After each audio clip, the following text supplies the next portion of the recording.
Chegou a hora de entrar em campo. A partir de agora, Esporte em Destaque, direto do estúdio digital da BocNews TV.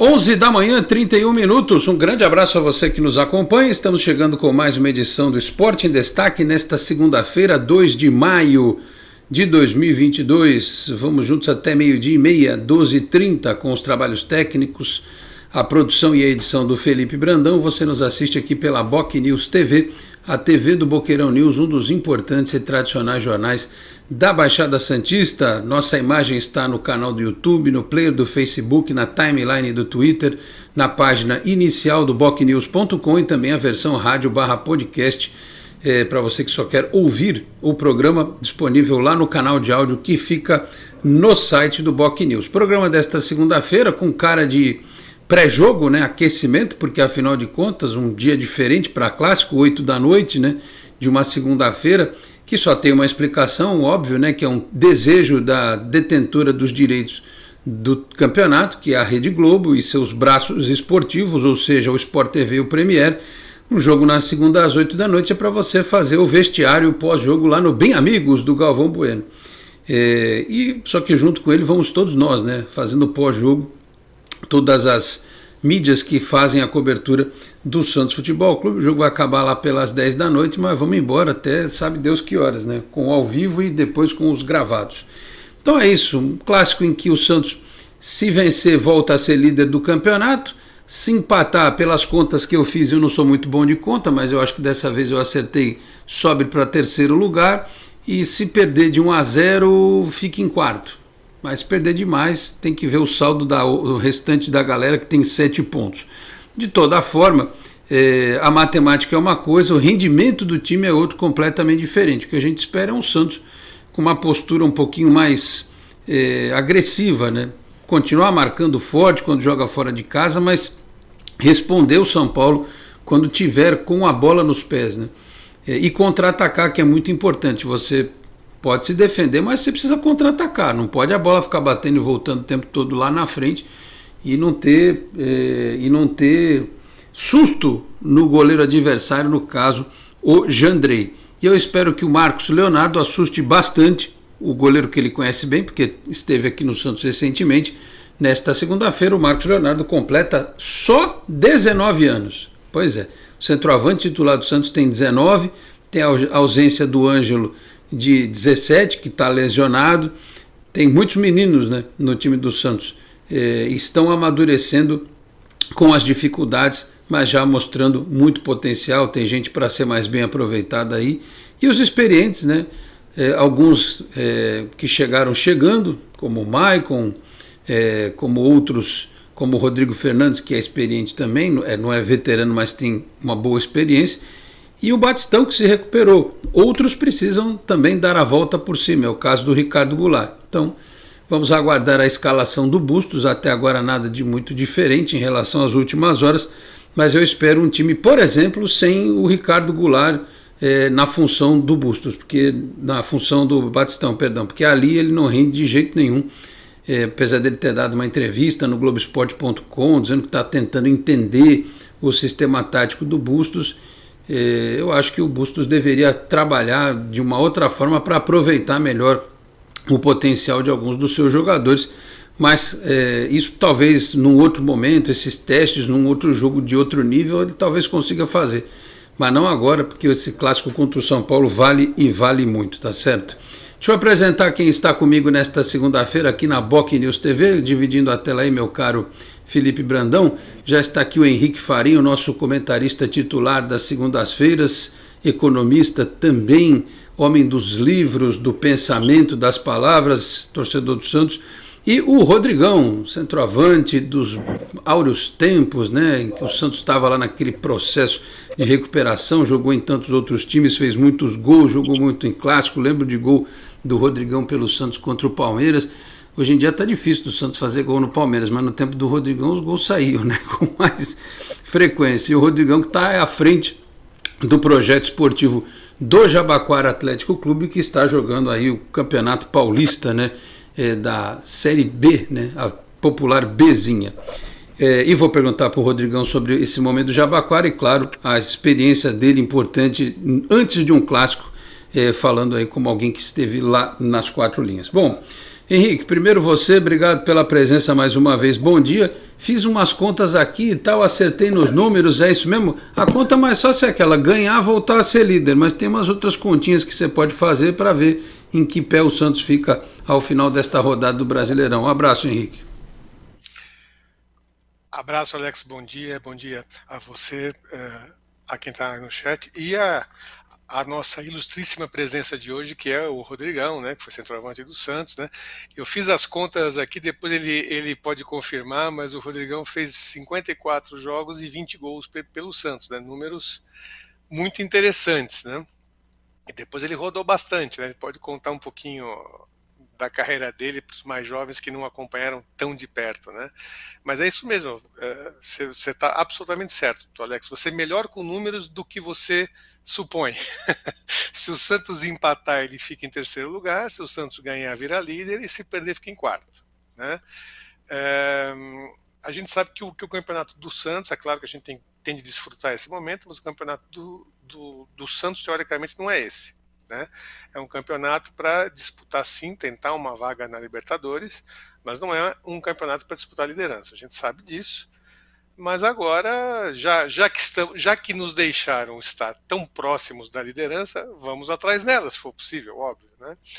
Mas a expectativa hoje é para que o Santos tenha uma postura diferente, um pouco diferente, pelo menos em relação aos últimos jogos fora de casa, né? Em que o time atuou com as linhas excessivamente baixas, né? E com pouca posse de bola, pouca ofensividade, ameaçando nada ou quase nada os adversários, e acho que o Santos precisa ter uma postura um pouco diferente se quiser sair com um resultado melhor do Morumbi hoje.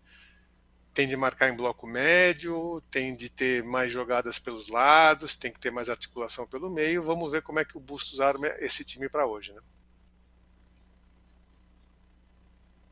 Falar sobre o Jabaquara, mas eu preciso pegar esse gancho que foi levantado aqui, que é o aniversário do Marcos Leonardo. Eu falo que às vezes o time faz a vida do centroavante ser mais fácil ou ser mais difícil, né?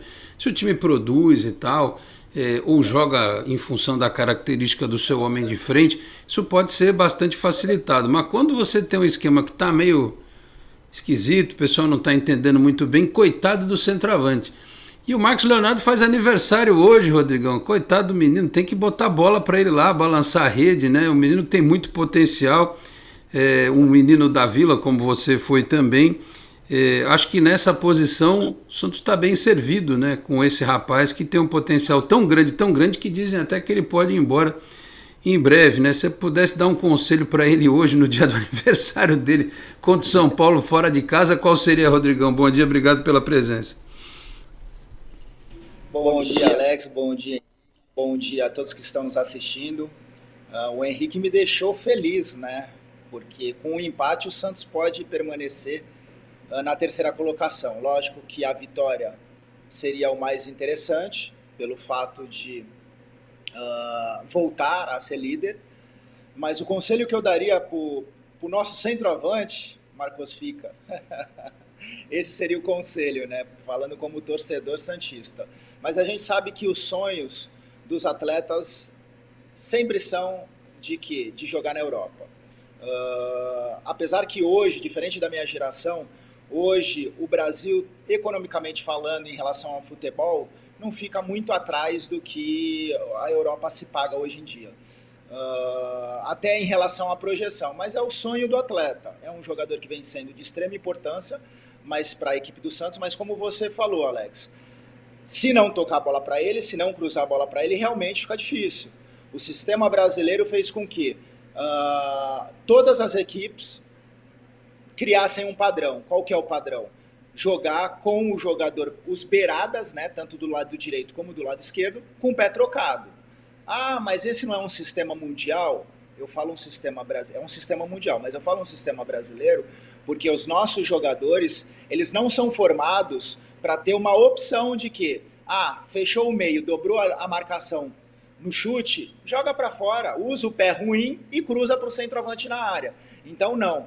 Por isso que eu falo, o sistema brasileiro que se foi criado, só de jogar para dentro, aonde, lógico, vai na força, e daí o jogador de beirada acaba chutando no gol, o que dificulta para os centroavantes brasileiros, porque acaba tendo como opção apenas o rebote e o pênalti.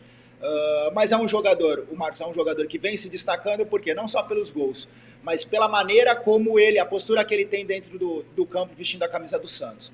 Aguerrido, com vontade, e isso o torcedor está reconhecendo.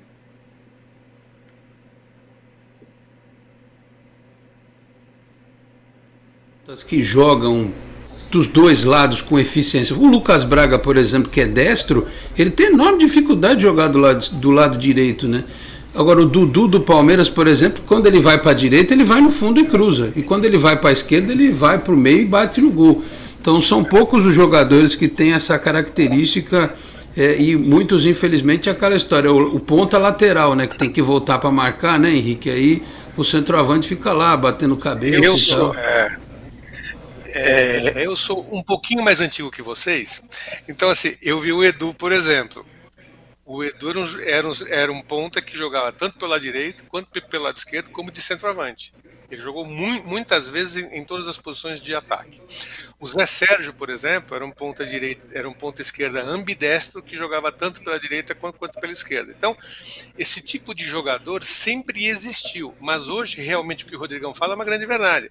Os pontas jogavam mais abertos, buscando a linha de fundo, tanto os pontas quanto os laterais ofensivos, em busca da linha de fundo, para que se jogasse para o centroavante. E hoje não, hoje tem o tal do lateral construtor, que joga mais de meia, que compõe mais o meio, né? Ao estilo mais ou menos dos antigos, como o Júnior, por exemplo, que é um lateral que atacava pelo meio, né? Pela diagonal, e os pontas fazem o mesmo trabalho e jogam com o pé trocado. Isso dificulta muito o trabalho do centroavante, né?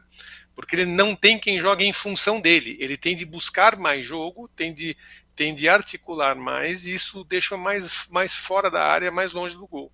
Então, esse é um problema, sim. Acho que o Rodrigão tem toda a razão quando ele fala isso.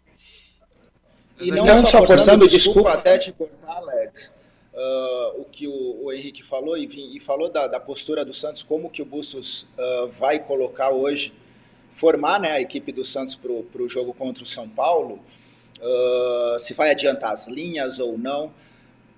Isso é fácil, não precisa ser um treinador espetacular. É que às vezes o torcedor não tem essa informação. O time tem que jogar, a formação tem que ser de acordo, ou adiantar as linhas ou não, tem que ser de acordo com os jogadores que estão em campo. Todos nós vimos o jogo do Santos contra o La Calera. No segundo tempo, não adiantaria colocar essa linha alta. Por quê? Porque nós não estávamos dentro de campo, o Santos não estava dentro de campo com jogadores com característica de velocidade. Entendeu? Ele tirou o Ângelo de um lado e tirou o Johan, que eram os jogadores da primeira etapa que vinham fazendo essa função, e não adianta, aí sim, adianta a linha vai marcar. Daí os jogadores de ataque e possivelmente um ou dois do meio vai ficar na frente da linha da bola, vai dificultar a marcação, porque daí vai ficar muito espaçada, meio campo, ataque e até a defesa. Então é entender a característica de cada jogador e assim formar a linha. A preocupação que eu vejo, não só do Santos, mas das equipes que disputam mais de uma competição na temporada, é ter os jogadores à disposição para toda a temporada de 2022 sem lesão. Então o Santos teve uma formação contra o Curitiba pela Copa do Brasil, que teoricamente, não sei se vocês concordam comigo, não é a ideal, mas sim, poupando alguns jogadores para não se lesionar. Aí teve uma nova formação contra o América, que para mim foi o melhor jogo do Santos na temporada, com a formação ideal, no meu ponto de vista, e jogou no Chile, com uma mudança de 2, 3 jogadores, mas a base praticamente ele repetiu.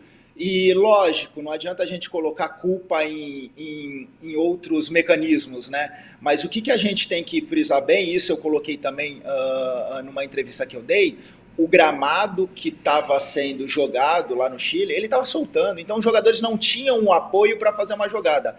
É desculpa? É. Isso sim é uma desculpa. Uma chuteira, hoje não é uma desculpa. A bola já estão acostumados, a torcida, não é uma desculpa. Agora, o gramado, quando você não tem um gramado ideal para o jogo, seja um gramado lá da equipe lá do Chile, aonde você via que eles não conseguiam pôr o pé de apoio, todo mundo escorregando, que não era chuteira, porque a maioria estava de trava, ou um gramado sintético, e isso acaba dificultando bastante para os atletas. Pois é, o Lucas Pires, que é o melhor jogador do Santos tecnicamente hoje, eu acho, com bola no pé, eu acho que ele é o melhor tecnicamente do Santos hoje. Ele não conseguia, foi o pior jogo dele, porque ele não conseguia parar de pé. Isso aí. Vou dar um número aqui, para analisar o que você falou. O Santos, no primeiro tempo do jogo com o Lacaleira, errou 54 passes. Só o Lucas Pires errou 17. Pois é. Aí o número explica. Agora, o Rodrigão, me fala uma coisa. Você está dizendo aí, a gente já vai voltar para a história do clássico, o Felipe Brandão vai preparar nosso primeiro break, mas eu não posso deixar de perguntar a respeito do Jabaquara, porque você já estava aí na gestão da base, agora está aí com a equipe principal também. Tem alguma. Quando o gestor é ex-jogador, o cara lá do treinador de campo ele sofre mais, porque você fica lá e fala, pô, mas o meu ponta tem que ir no fundo, não dá só para trazer para o meio. Você conversa essas coisas aí com o pessoal e como é que está o trabalho aí no Jabaquara? É um trabalho que vem sendo realizado já há 3 anos aqui no Jabaquara, através da empresa De Aquino e do seu presidente Daniel. Eu estou no comando da base já há 1 ano e meio. Vim para o lugar do Gustavo, que acabou indo para o Cruzeiro para ser o diretor lá. Hoje já não se encontra, hoje está no Atlético. A parte do profissional foi contratado um gerente, por sinal um gerente que já conhece bem essa divisão, que é o Maninho. Um gerente no qual eu não tive a oportunidade de trabalhar, mas a gente tem uma amizade assim fora do comum. E quando me falaram que ele que viria para assumir esse cargo, eu fiquei bastante satisfeito, não só por ser uma pessoa do bem, mas também por ser um excelente profissional que tem vários acessos, não só nessa divisão, mas também numa 3, numa 2. Aqui na região ele subiu com a Portuguesa, subiu com São Vicente, então é um conhecedor de acesso.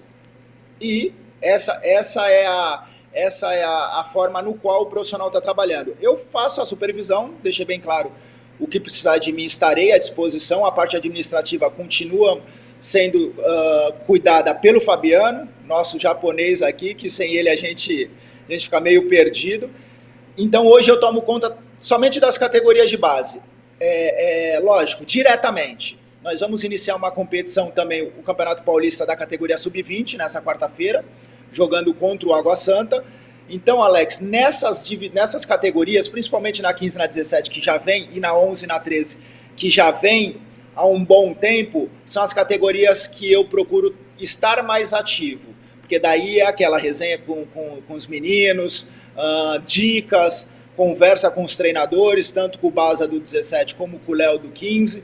Então a gente já tem uma liga maior. O profissional estreou em casa nesse último final de semana, né, no domingo, ontem, empatou, mas vem bem na competição. 2 jogos, uma vitória e um empate. Lógico que teoricamente fica um pouco frustrante, porque jogo em casa todo mundo quer ganhar, mas é o que a gente tenta deixar todos mais tranquilos. Vamos encarar da seguinte forma: o jogo que tinha que ganhar era o que ganhou fora, e daí já assumiu esses 3 pontos, e o jogo que tinha que empatar é o que conseguiu em casa. Então tá dentro de um aproveitamento até muito bom, porque eu lembro muito bem o Maninho, que estava no São Vicente, eu estava atuando aqui pelo Jabaquara, na Bezinha, o São Vicente classificou por saldo e acabou subindo. Eu falei, Maninho, tranquiliza essa molecada que você sabe bem como se tem um acesso. Sabe, eu preciso ir para o intervalo, mas me deu um negócio, me picou aqui, o Henrique, que a gente acredita com fé em Deus, né, e nos homens, que o estádio do Santos vai sair, a nova Vila Belmiro sairá do papel, né? E aí nós teremos, os caras falam em 24 meses, mas tem gente que já fala em um pouco mais, né, que seja, vai 2, 3 anos jogando só em São Paulo, no Canindé, na Arena Barueri e tal. 4 anos, Henrique, você acha? Enfim. Aí eu fiquei pensando. Com certeza. Fiquei pensando aqui, olha, o Santos vai ficar 4 anos sem jogar em Santos?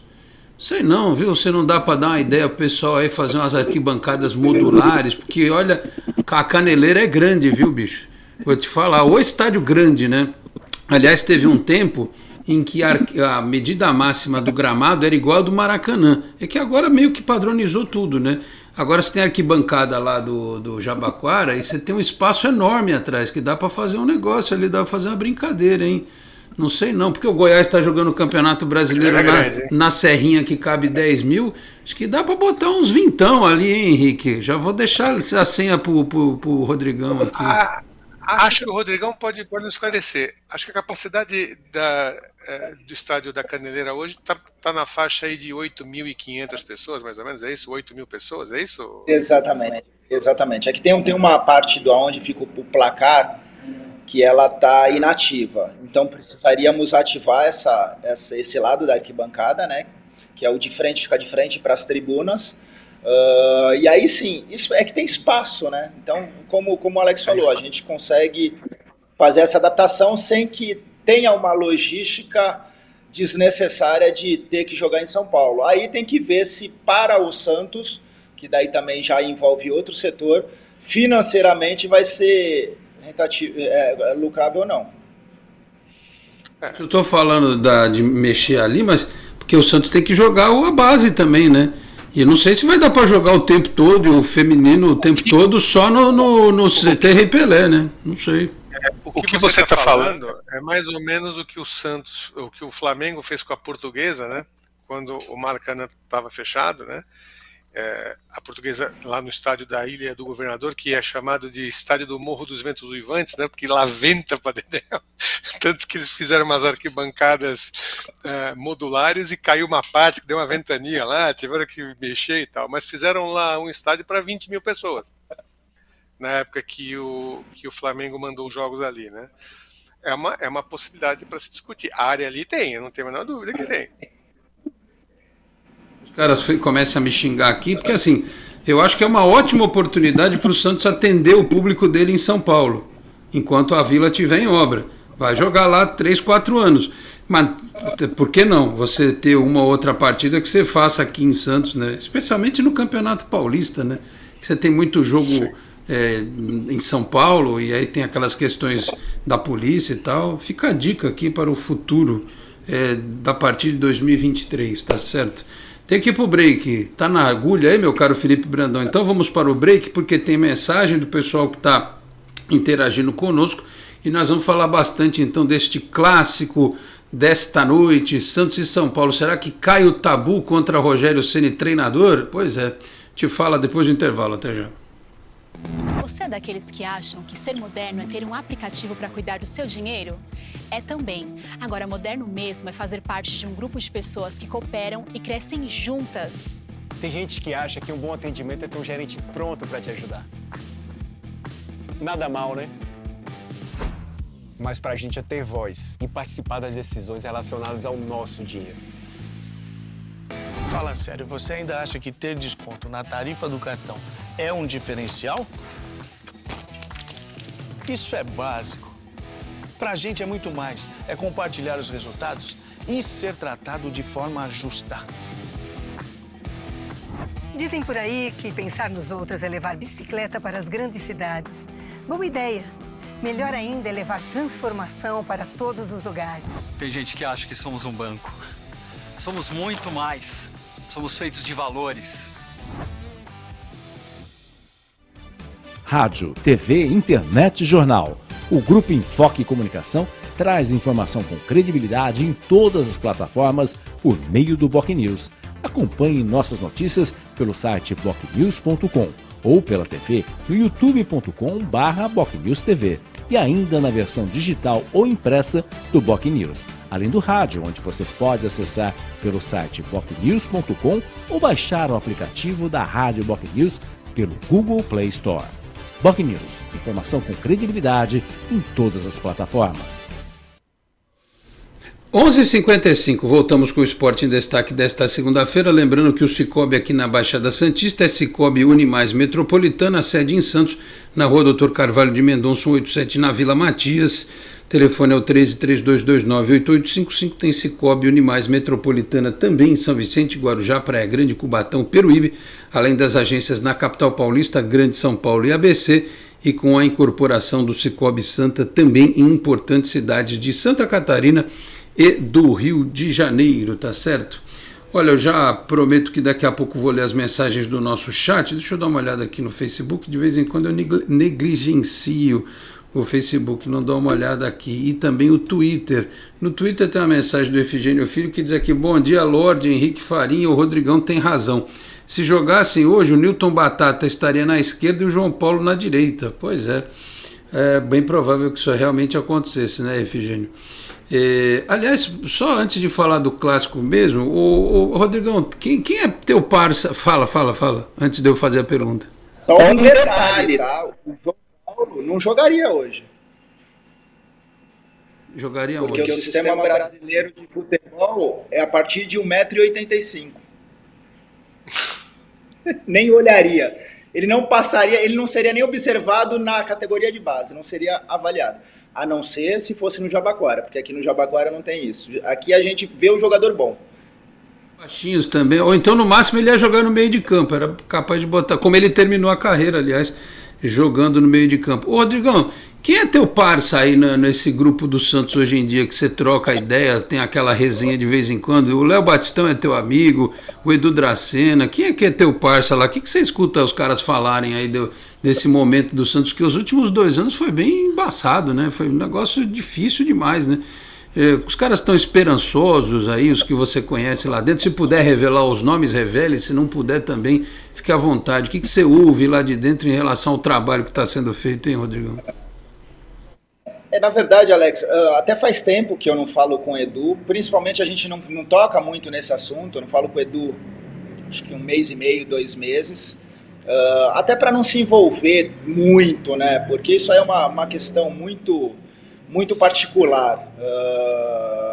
Tenho hoje amigos, eu tenho o Goulart, que desde a chegada dele eu não consegui encontrá-lo, até porque eu fico muito em função aqui do Jabaquara, e lógico, eu sei o que está acontecendo um pouquinho até mais do que vocês, porque lógico, conversa com algumas pessoas não diretamente que estão envolvidas, mas que estão dentro do processo, sempre é de esperança. A gente sabe que os cofres do Santos não é o ideal, sabemos o porquê, né? Mas não era para estar nessa situação, porque pela quantidade de jogadores que saiu em vendas do Santos, é inadmissível o Santos estar nessa situação. Para você ter um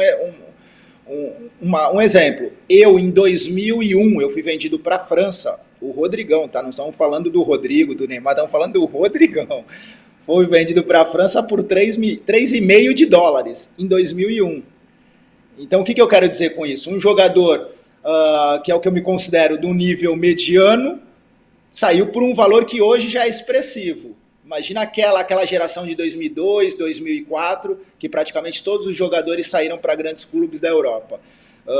Mas a ideia do Santos, pelo que eu estou vendo, da direção, qual é? É arrumar os cofres. Lógico, o torcedor de time grande não tem essa paciência, mas é praticamente o que foi feito no Flamengo há 3 anos atrás, de arrumar os cofres, e aí sim depois a ideia não cair, porque daí o projeto, a ideia, ela vai tudo pro buraco, é manter um time para não cair, mas acertar todas as contas, todas as que o Santos tem. Assim, acertando, zerando, aí grandes jogadores, para aí sim dar um retorno a nível de conquistas, né, de títulos. Pelo menos é isso que eu vejo de fora. Muito bem. Eu estou vendo o Henrique assim pensando, quando ele falou assim, eu sou muito amigo do Goulart. Eu já sei até o que eu vou deixar a pergunta para o Henrique, eu não vou fazer. Eu já captei a mensagem assim, amado guru. Né? Antes do Henrique fazer a pergunta e o Rodrigão já se prepara para ela, saiu uma nota aqui do UOL, uma nota oficial do Santos, aliás, está no site aqui. Acho que acabou o problema. Acabou a crise com o UOL, é isso? Por que eu não estou conseguindo ler a nota? Mas eu vou aqui no print que eu achei aqui no Twitter. Em recente encontro entre o presidente do Santos, André Zueda, e os representantes do UOL, o Universo Online, o caso Ninguém FC foi discutido. O mandatário do clube expôs a insatisfação do termo empregado pelo colunista e novamente explicou que nunca foi feito qualquer tipo de censura ou pedido de repreensão ao jornalista em questão, pois sempre defendeu a liberdade de imprensa. Na reunião, o gerente-geral do UOL Sport, Vinícius Mesquita, disse que o colunista os colunistas têm liberdade para emitir opiniões, mas que não concorda com o termo utilizado sobre o Santos. O Santos entendeu que a ofensa proferida à instituição foi exclusiva do colunista, apesar de o UOL abrigar o conteúdo. Diante do resultado da reunião, o Santos e o UOL dão por encerrada esta questão. Tudo bem, eu até imaginava que isso realmente fosse acontecer no médio prazo, mas que fique claro que as pessoas elas devem tratar os clubes, e não é só o Santos, qualquer instituição, com o máximo respeito.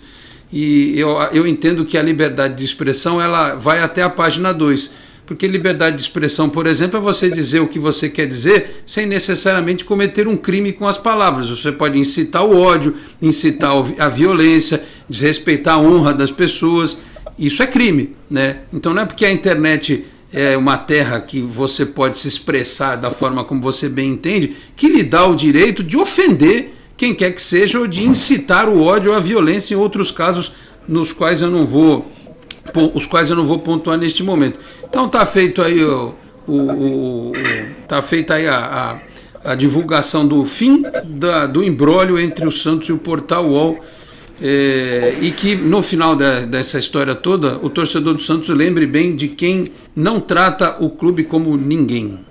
Tá certo? Então é isso. Fala, Henrique, pergunta, vai pro Rodrigão. Vamos lá. Bem, Rodrigão, você foi um atacante de muito sucesso na sua carreira, e você vê hoje que o Santos tem uma dificuldade para colocar jogadores como o Goulart, por exemplo, que é um jogador, como você mesmo apontou, não é um jogador para se jogar em contra-ataque, é um jogador que é para se jogar em um time que tenha mais aproximação, né? No time titular, de forma que o rendimento possa ser bom. Como você, olhando de fora e como torcedor, como é que você pensa que o Goulart ele poderia se encaixar melhor no time do Santos? Da forma como ele atuou no jogo contra o La Calera. O que eu digo isso? Ele tem que ter essa cadência de jogo. Por quê? Porque, como você falou, no segundo tempo, quando ele estava estava ele, se eu não me engano, estava o Pirani, 2 jogadores que não têm características de serem de contra-ataques. Então, o Santos teve 1 ou 2 chances no segundo tempo, não foram claras, mas foram chances ali que chegou próximo do gol. E nesses 2 lances não foram de contra-ataques, foram onde realmente o La Calera estava atacando, o Santos roubou essa bola e não saiu em velocidade.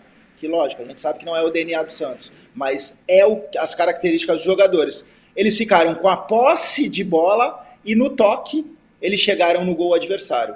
Então é o que eu falo, quando você analisa, seja uma equipe, seja um jogo, você tem que analisar não só a forma de se jogar do adversário, que isso é importantíssimo, mas sim dos seus jogadores. Porque senão você fazendo essa exceção em cima de um que não tem essa característica. É a mesma coisa. Hoje, o Rodrigão jogar no Santos, legal. Só que você vai jogar aberto, explorando o contra-ataque. Como assim? Eu sempre fui um jogador de área. Então, o que tem que se fazer? Adiantar a marcação? Talvez não. Talvez espera a linha da bola, deixa essa função para os jogadores de lado, com essas características, lá na frente para fazer o pivô. O último zagueiro, ele para mais longe ou mais perto possível do gol adversário, para ter o espaço nesse meio de campo. É o que eu falo, eu vejo hoje o Goulart com um esforço excessivo, porque ele quer mostrar, por mais que seja um jogador com uma história tremenda dentro do futebol, eu joguei com o Goulart no Santo André, entendeu? Então é um jogador muito técnico, que para mim ele está jogando no meio de campo. Não sei se meia não é mais do gol quando está defendendo e até mesmo quando está atacando. Ah, mas ele é centroavante? Não, ele seria o que a gente chama no futebol de um 9,5. Ele não é nem o centroavante que fica parado e nem é o 10 que vem buscar a bola no meio de campo. Ele é um jogador que, lógico, vai jogar ali atrás da linha dos volantes e na frente da linha da zaga adversário. É exatamente o que muitos times estavam fazendo com o Santos em todas as competições, e o Santos dá o espaço. Entendeu? E eu, como comentarista que hoje eu comento para a Santos TV, eu cobro bastante isso. Ou porque a zaga não sabe se adianta, quando você tem um jogador que joga atrás da linha de volante e na frente da linha da zaga, o marcador, o defensor não sabe se adianta para marcar, porque pode ser que exista um facão nas costas dele, ou o volante não sabe se atrasa, que para mim é o ideal. Você traz um volante para jogar das antigas, a gente fala, né, o líbero, que daí no meio do zagueiro. Exatamente, daí faz um modelo defensivo de, entre aspas, 3 zagueiros, mas é só para dificultar essa linha de passe ou esse jogo que inteligentemente as equipes vêm utilizando contra o Santos. Você sabe que no gol contra o La Calera, a única vez em que o Goulart ficou perto do Angulo foi quando saiu o gol, né? Aí depois o time dos caras tomou e precisou sair e empurrou o Santos para trás, aí ficou aquela coisa, como é que o Goulart vai vir pegar no meio do campo, ou o Angulo, pior ainda, e vai carregar essa bola para frente? Tem alguma coisa tem alguma coisa que falta aí, né? Aí você desperdiça os dois, porque eu falei, eu acho que o Angulo e o Ricardo Goulart se anulam, especialmente jogando fora de casa. O adversário vai vir para cima, né? Sei lá, eu acho que o Bustos ele precisa aproveitar a característica do jogador da melhor forma. Você vê, o Batistão demorou para começar a dar resultado, mas começou a dar resultado. Talvez o Goulart precise de um tempo, né, Henrique? Não tem muito jeito. Eu acho que tem essa questão tática que o Rodrigão levantou, que eu concordo totalmente. Acho que o Goulart tinha que jogar como segundo atacante, né? E não como meia, como ele vem sendo colocado, tendo que cobrir uma área muito maior do que a que normalmente ele estava acostumado, e ficando mais longe do gol, tendo que fazer um esforço muito grande para jogar, né? Quanto mais perto do gol, mais ele vai causar preocupação, mais ele vai usar o senso de colocação que ele tem, que é muito bom, e o poder de finalização, que é altíssimo. Ele finaliza muitíssimo bem, né? Então, acho que assim, mas há um problema que é o quê? O Santos não tem meia de articulação no meio campo para fazer a movimentação entre a linha onde está o volante, né? Aquele espaço ali do meio campo, a intermediária adversária. O Santos não tem esse jogador que faz essa articulação. Então, para o Goulart, está se usando o Goulart para cobrir esse espaço, e não é a dele. Não é o que ele faz, não é ali que ele joga. Ele joga como 9,5, como o Rodrigão falou, entendeu? Então a gente tem esse problema tático que tem que ser colocado. Mas além disso, ele veio da China, onde ele pouco jogou nos últimos anos. Então tem todo um processo de readaptação física, né? E a intensidade do jogo aqui, que é muito maior. Não só do jogo em si, como do calendário, né? Tem pouco tempo para recuperação. E ele está tendo de se adaptar. O Batistão passou por esse processo e teve várias contusões, inclusive. Né? Além de agora, ele está jogando em uma posição onde ele jogou na Espanha há muito tempo, que é o quê? Como meia atacante. E também na Espanha ele jogou muito tempo como ponta meia, né? O cara que jogava mais pela direita e cortava em diagonal para a ponta, não o ponta aberto, mas o ponta meia, que inclusive o Bustos gosta. Porque no Barcelona ele jogava assim, ele punha o Martínez pela esquerda e o Byron Castillo pela direita, para fazer exatamente esse papel de ponta meia, né? Então, a condição do Bustos repensar um pouco o esquema e adaptar melhor o Goulart. Só não pode jogar com meia centralizado, cobrindo uma área tão grande como ele tem fazendo. E isso eu acho que é incongruente com a forma como o Goulart pode ser melhor aproveitado. Muito bem, olha, 12:10, eu vou ler algumas mensagens aqui para a gente depois dar um giro sobre o jogo, sobre o clássico dessa noite, mas só uma coisa que eu queria dizer, que hoje, se você tem... O Henrique deve ter uma série de monitores aí que a gente não está vendo. Mas, por exemplo, hoje é o dia do cara colocar às 8 da noite no Premier Santos e São Paulo e deixar no Sport TV Santos e Atlético Mineiro, jogo das sereias. Só no futebol brasileiro se marcam 2 jogos do time principal masculino e do time principal feminino no mesmo horário para ser transmitido pela televisão. Tá certo que um é TV a cabo, o outro é pay-per-view, mas são do mesmo grupo, né? E aí você imagina que na bola dividida, qual vai ser a audiência do jogo do futebol, a torcida do Atlético Mineiro vai assistir. A do Santos vai fazer como? A não ser que sejam os familiares, as pessoas que realmente acompanham mais o futebol feminino, até por uma questão profissional também. Como é que vai fazer? Ou então vai botar 2 telas, né? Ou então ficar zapeando. O cara deixa um pouquinho, a bola sai. Às vezes eu faço isso, né? É que eu vou estar vendo no trabalho e não vou conseguir fazer isso. Você pega, a bola vai para a linha de fundo, você põe no outro. Quer dizer, desprestígio, né? O futebol feminino, uma tabela esdrúxula dessa numa segunda-feira. Enfim, faz parte do futebol. Mensagens aqui do nosso chat.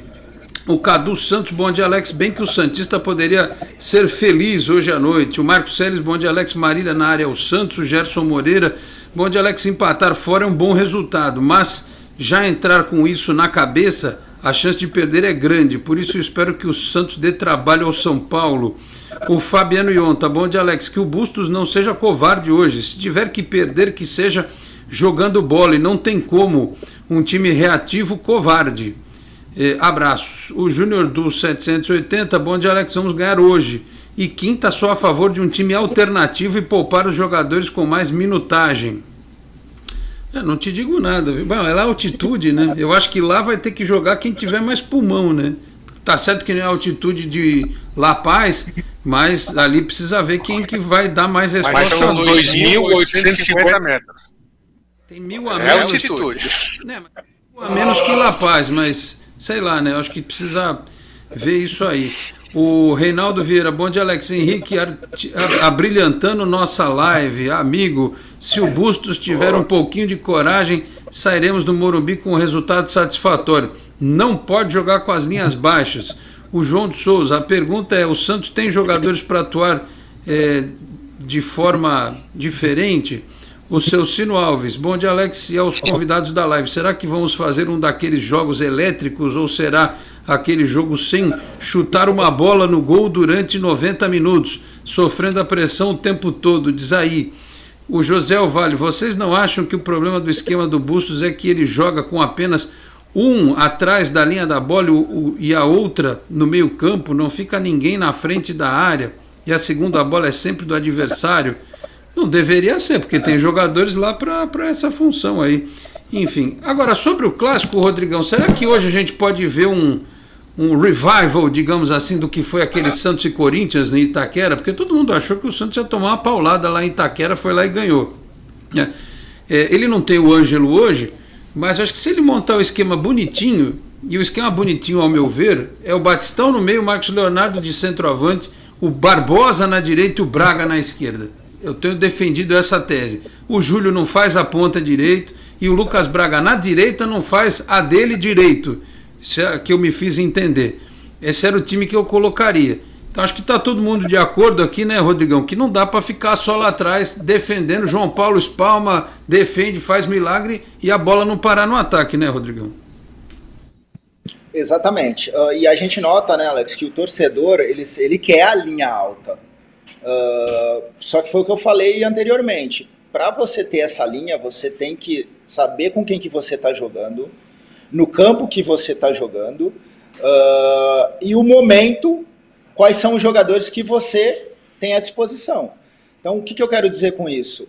Vai se jogar no Morumbi contra um São Paulo que vem de um resultado favorável e o Santos não tão favorável assim, porque acabou, mas empatou em casa, é um bom resultado? É um bom resultado. Dentro da situação que o Santos poderia ter engolido, o La Calera, que para mim é uma equipe muito fragilizada, não tem à disposição o Ângelo, que é um jogador rápido que puxaria esse contra-ataque.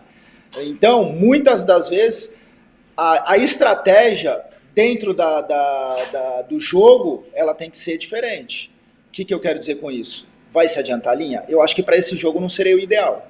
Seria aguardar e não jogar lá em cima, porque o São Paulo tem grandes jogadores ali no meio de campo, que pode ser que jogue nas costas dos volantes santistas, que o que vem acontecendo... Por que eu tenho falado isso? Porque vem acontecendo bastante isso, e o Santos tem pecado.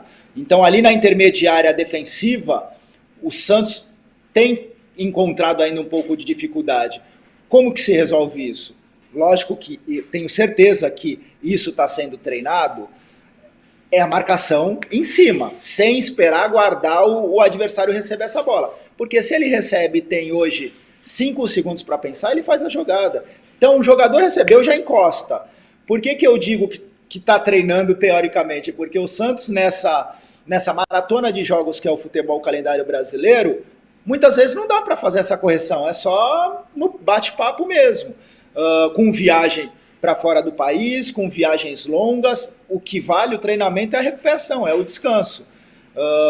Mas é essa preocupação do Santos não querer adiantar a sua linha, como todos os torcedores, às vezes até nós cobramos, mas entender que está jogando fora de casa. E, de novo, o Santos tem uma equipe de comissão técnica muito qualificada para entender isso. E para colocar o time hoje contra o São Paulo nessa condição. Porque senão, me preocupa, senão nós vamos sair do Morumbi aí com uma goleada. Bom, independentemente do sistema, linhas mais altas, linhas mais baixas, eu acho que a ausência do Ângelo, ela gera todo tipo de especulação. Porque, por exemplo, se você tivesse um jogador que imediatamente entrasse no lugar do Ângelo com tranquilidade, dizer assim, um reserva imediato. Pô, ok, é o reserva imediato do Ângelo, ele entra. Só que não tem, né? O Lucas Braga, na direita, ele não funciona. O Marcos Guilherme, quer dizer, não tem numas, né? Eu acho que seria o Lucas Barbosa. Mas eu acho que o Santos precisa da velocidade do Lucas Braga. E eu temo que ele insista com o Júlio hoje. E, inclusive, prejudicando o rapaz, que eu acho que ele não joga de ponta. Eu acho que ele tem que colocar o rapaz em outra função. Ou você imagina, talvez, que o Bustos possa armar alguma coisa surpreendente, como fez contra o Fluminense aqueles 3 volantes, 4-3-1-2. Você acha que ele pode aparecer com o Sandri junto com o Zanocelo e o Fernandes, ou Henrique? Eu armaria o Santos no 4-3-1-2. Eu armaria. Mas eu não colocaria o meio campo com o Sandri. Eu sei que muita gente vai reclamar, vai dizer que eu tô louco, mas eu colocaria, por exemplo, eu testaria o Felipe Jonathan na posição que ele jogou bem no ano passado. Que foi exatamente ali como um volante armador, um cara que vai e volta, vai de área a área, né? Ali ele pode jogar bem. E acho que daria mais equilíbrio ao meio campo, né? E colocaria o Batistão na ligação, o Goulart e o Marcos Leonardo na frente. Então, eu armaria mais o time assim. Eu acho que ele não vai fazer isso. Acho que ele vai botar o Julio pela esquerda e o Braga pela direita. Ele vai fazer isso. Acho que ele vai fazer isso, né? Eu não gosto, eu entendo que ele queira o Braga e o Julio pelos lados por conta da recomposição. Né? Ele não gosta de jogar com meia, ele mais centralizado, ele gosta de jogar mais pelos lados. Então ele vai colocar o Julio, que é um meia, pela ponta esquerda, e o Braga pela direita para fazer a recomposição ali. Eu acho que prejudica sim o Julio. Ele na LDU estava sendo muito criticado, porque o técnico que está na LDU hoje o colocou de ponta e como ponta ele caiu de produção. Entendeu? As melhores partidas do Julio no Santos foram as 2 primeiras. Contra o Fluminense, que ele jogou no 4-3-1-2, e o Julio era exatamente o cara centralizado. E contra a Católica, pela Sul-Americana, onde ele jogou parte do jogo centralizado, e pode ver que ele faz o primeiro gol do Santos pela meia direita, e não na esquerda. Em um cruzamento do Madison. Então, assim, eu concordo, acho que realmente colocá-lo pela esquerda é prejudicá-lo, mas eu tenho a impressão que o Bustos enxerga o jogo assim. E acho que dessa forma o Santos vai ficar com o meio-campo muito, muito prejudicado na parte de armação. Por isso eu entraria no 4-3-1-2, como você levantou aí. Olha, mais mensagens aqui, ó. O Andrei Caetano. Alex, boa tarde. O Juan Seco é muito bom jogador. Por que o Bustos não dá chance para ele? Destruiu na Copa São Paulo, ele tá pronto. Bom, vou perguntar pro centroavante, né? Porque eu também era centroavante, mas eu só ficava na banheira. No jogo que eu jogava não tinha impedimento, não tinha nem VAR.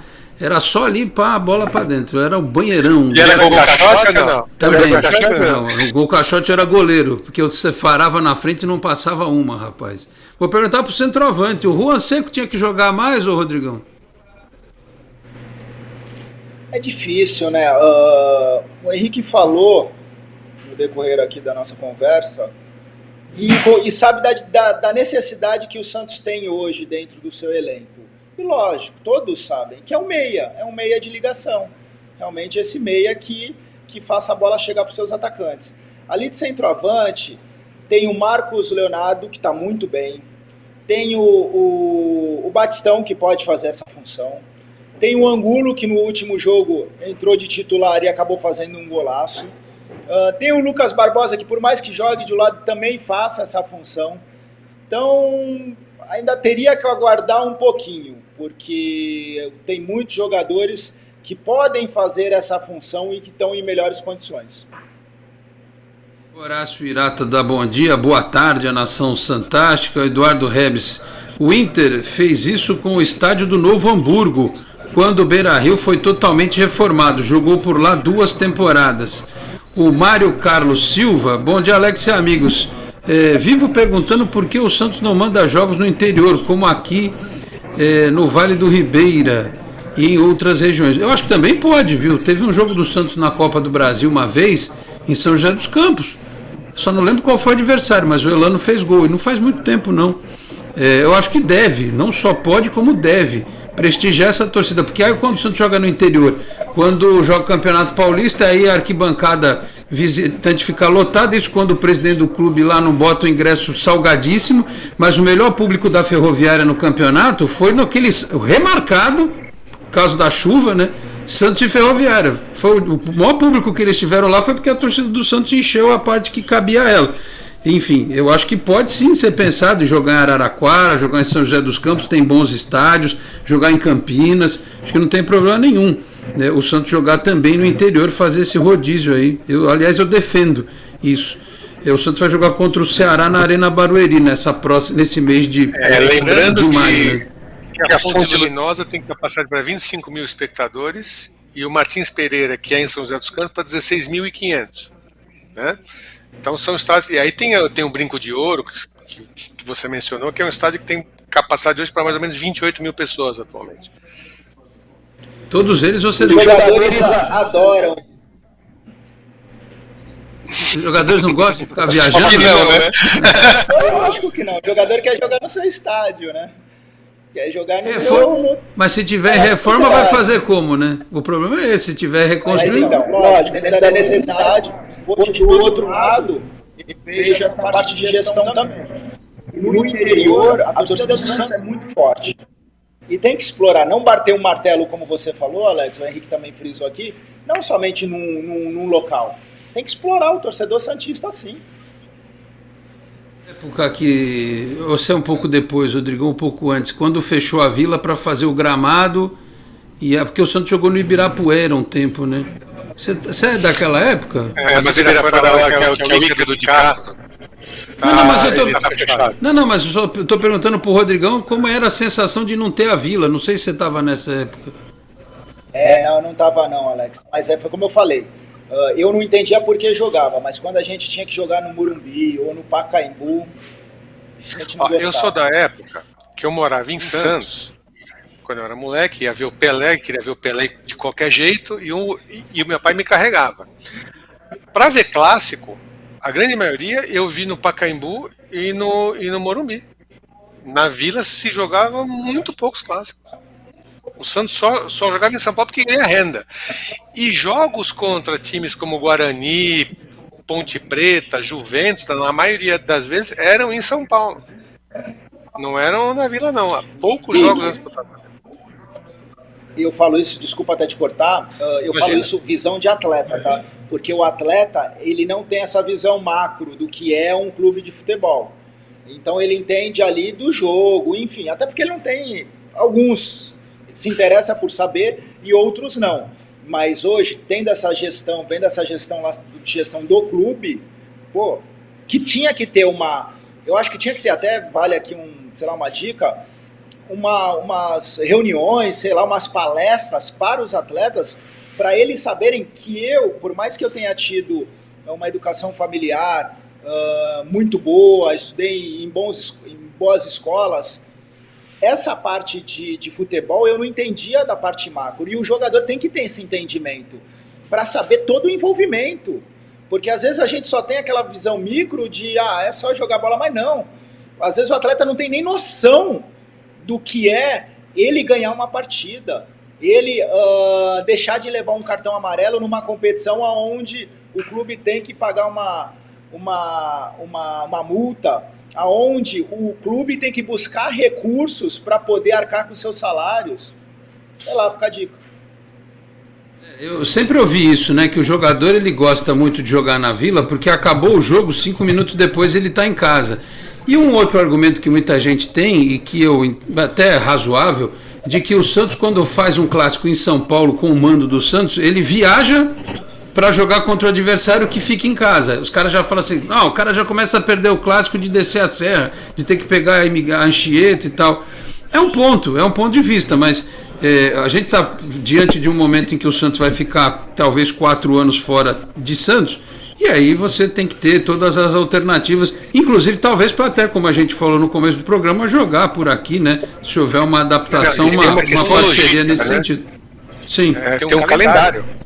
Então não é só a questão de jogar em São Paulo ou fora, como é que é esse retorno e onde vai ser o próximo jogo, quer dizer, isso tudo precisa estar devidamente concatenado, senão você gera um transtorno para os atletas e pode até agravar a condição física do elenco, pode causar contusões por excesso de viagens e por aí vai, né? Polícia, né? O Santos vai ter que ver muito bem o seu calendário, porque vai ter choque, por isso que eu falei especialmente do Campeonato Paulista, com os jogos dos outros 3 grandes em São Paulo, né? Tem isso aí. O Mário, que tinha mandado a mensagem falando do Vale do Paraíba, ele está lá exatamente em Pindamonhangaba. Pindamonhangaba, isso. O Luiz Eduardo Cacheta, bom dia, Dom Alex, convidados e comunidade santista. O time hoje no ataque ou é o Goulart ou o Marcos Leonardo de centroavante, os dois juntos não dá. O Francisco José, o Santos vem de uma sequência de jogos tão ruins fora de casa que fica difícil pensar em algum resultado positivo hoje. Infelizmente essa é a nossa realidade. O Cadu Santos aqui, o Corinthians líder, parte da imprensa feliz e enaltecendo. O Santos líder igual não vale nada, é desdenhado, o torcedor santista feliz por isso. Pois é, o Corinthians líder na 4ª rodada vale, o Santos na 3ª não. Pois é, muita gente me mandou essa mensagem. O Francisco Ribeiro, bom dia, Alex. Santos tem que jogar Pará? Não entendi. Não entendi, o Chicão de Santo André. Eu acho que você quis dizer o Paraná. O teu corretor aí também te pegou, né? Paraná também, o Santos tem muito torcedor. Pode programar aí, eventualmente, Copa do Brasil nesse período, tá? O Eite Mizobi mandou boa tarde a todos. O Wagner Nascimento, bom dia, Alex. Você sabe hoje quem é o goleiro do São Paulo? Se for o Volpe, já começamos com 1-0. Ele chama gol. O Jandrei é melhor. Vai ser o Jandrei. Mas com ele no gol, quando perdeu, o São Paulo foi goleado. Você lembra? Só uma observação aí, viu? O São Paulo tem 2 desfalques. Um é o Gabriel Sara, que se contundiu no primeiro tempo do jogo contra o Jorge Wilstermann pela Sul-Americana e teve um rompimento de ligamento do tornozelo e vai ficar 4 meses afastado.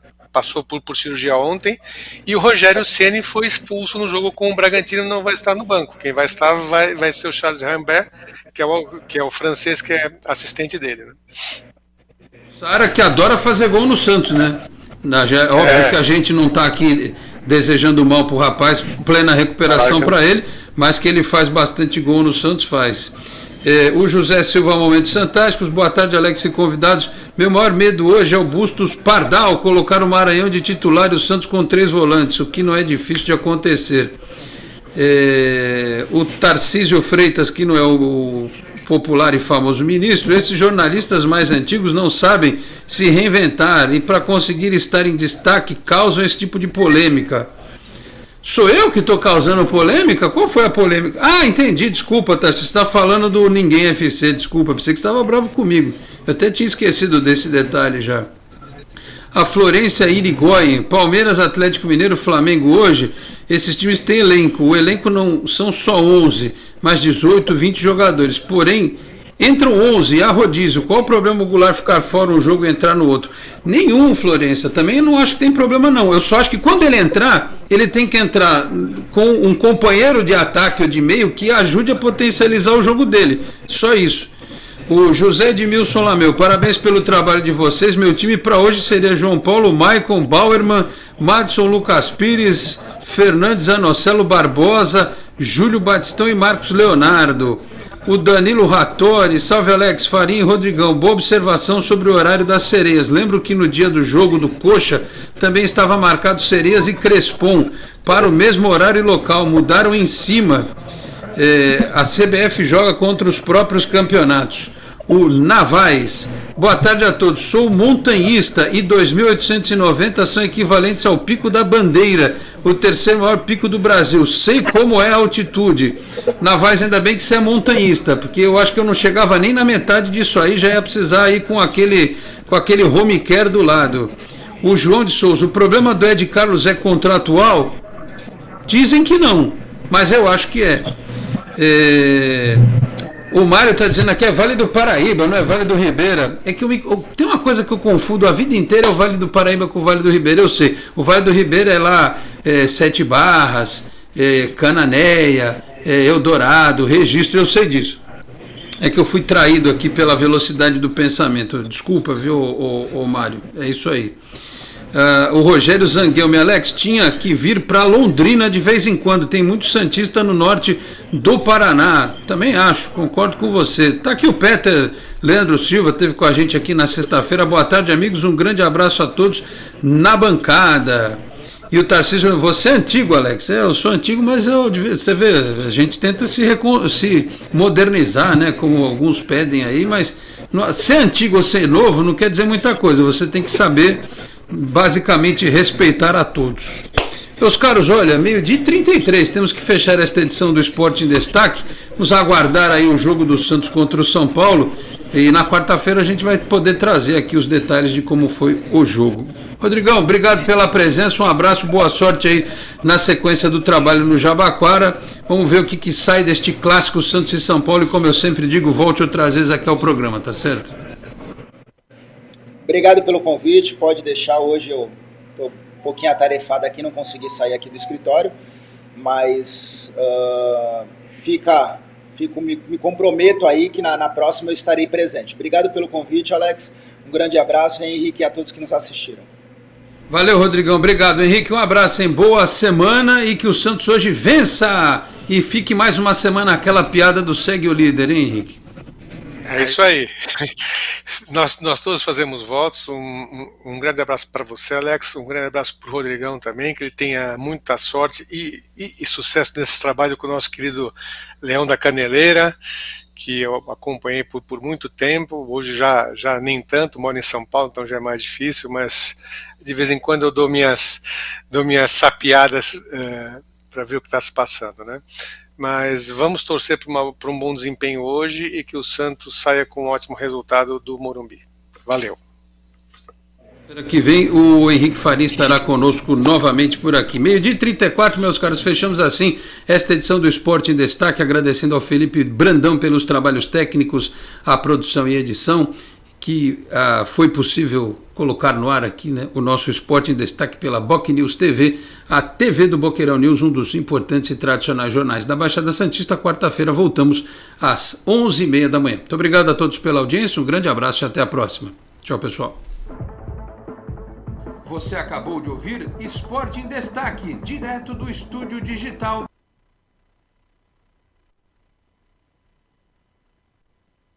da Boc News TV.